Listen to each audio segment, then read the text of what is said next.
To isolate the grading optimization feature line, you can turn off the grading optimization surface. This can be done by changing the surface style to a no display style or by freezing the object layer. The pond baseline for this project will use the outer feature line, which represents the outside berm elevation.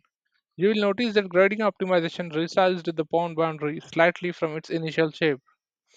In the elevation editor, you can make note of the optimized berm elevation, which will be used to set the elevation for the pond feature line. The resulting feature line has a number of vertices and elevation points that makes the feature line more difficult to work with. To remove some of these vertices, you can use the feature line tool, delete elevation point from the contextual ribbon. When prompted to specify the point at this command line, click all. This will remove all the vertices along primary tangent segments, leaving only the tessellated curve vertices. With fewer vertices, it is easier to snap to key to points on the feature line. Your pond baseline can use the drop-down outer feature line that was created from grading optimization. Or you can draft a polyline to trace over the feature line so tessellated line segments can be replaced with true curves and make baseline more accurate. Start by setting the current layer in the drawing file to match the pre-graded pond feature. In the ribbon Draw panel, select the polyline tool to draft the pond baseline.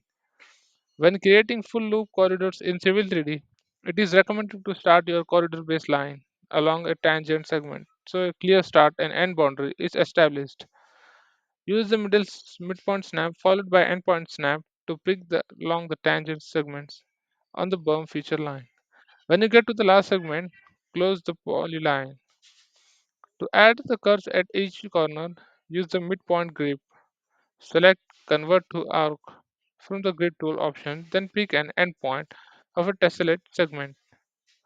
This will replace the chord segment with an arc that passes through all tessellate segments. Repeat the same edit for the remaining curves in the pond base line. An alternative method that you can use to create the pond base line is to simply draw the polyline using a line and curve segments. Now that you have size and elevation of the optimized grading feature, the grading optimization features are no longer needed. You can either turn off grading feature lines in your drawing or remove them altogether. Corridor baselines can be defined from an alignment and profile or from a feature line.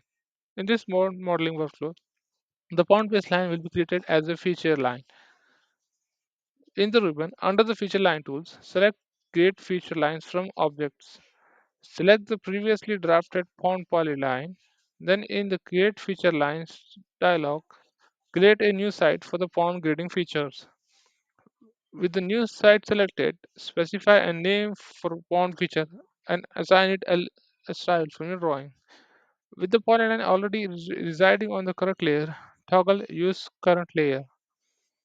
Then toggle on Erase Existing Entities and Assign Elevation. Then click OK. In the Assign Elevation dialog, toggle on Elevation. Enter the starting elevation you want to use for your pond. For the elevation pond grading, round up the elevation to the nearest whole number. Later, when you start to analyze volume, you can lower the pond feature line to the optimized elevation to compare your results. Click OK to finish creating the feature line. Now that the pond feature line has been established, you can create the berm assembly for your pond corridor.